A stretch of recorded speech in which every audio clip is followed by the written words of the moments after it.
Kilat News Updates.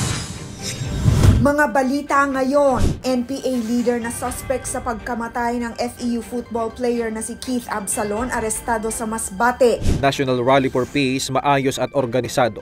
High-powered firearms ng NPA sa Leyte na recover ng militar. Ako po si Cesar Soriano para ihatid ang mga nangunang balita sa buong kapuluan ngayon. Arestado ang leader ng New People's Army o NPA na suspect sa pagpatay sa football player ng Far Eastern University o FEU na si Keith Absalon at kanyang pinsan na si Noven noong 2021. Base sa anunsyo ng National Task Force to End Local Communist Armed Conflict o NTF-LCAC, arestado si alias Onang ng mga otoridad sa San Fernando, Masbate sa bisa ng arrest warrants na inilabas ng korte. Nahaharap ang suspect sa mga kasong paglabag sa international humanitarian law at crimes against humanity, 2 counts ng murder at attempted murder.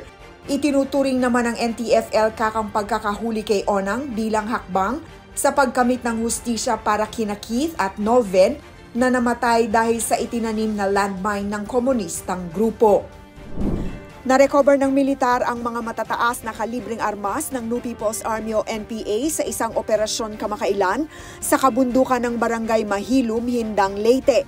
Ayon kay Brigadier General Noel Vestuir, commander ng 802nd Infantry Brigade, natagpuan ng mga armas na kinabibilangan ng M60 machine gun, M16 rifle at M14 rifle sa pinagsanib na operasyon ng 14th Infantry Battalion, 93rd Infantry Battalion at 82nd Military Intelligence Company.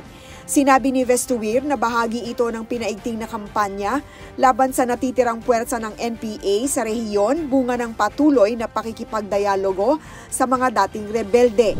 Maayos at organisado ang National Rally for Peace ng Iglesia ni Cristo sa Quirino Grandstand ayon kay Police Brigadier General Anthony Aberin, Regional Director ng NCRPO. Maayos po at saka normal po yung situation. Wala po tayong reported incident na pwedeng makaapekto sa sa National Rally po natin. And nakikita nyo naman po, maayos yung flow ng mga tao at saka organisado. Patuloy pa rin ang pagdagsa ng maraming bilang ng mga kapatid sa Iglesia ni Cristo na mula sa iba't ibang lugar sa Luzon. Narito po ako sapagkat sinusuportahan ko po ang panawagan ng ating presidente na wag na po ituloy ang impeachment. Kaya po ako nandito dahil ako pinakikisa sa kapayapaan ng Iglesia ni Cristo na para po sa ganun ang ating pong bansa ay mapayapa at walang gulo.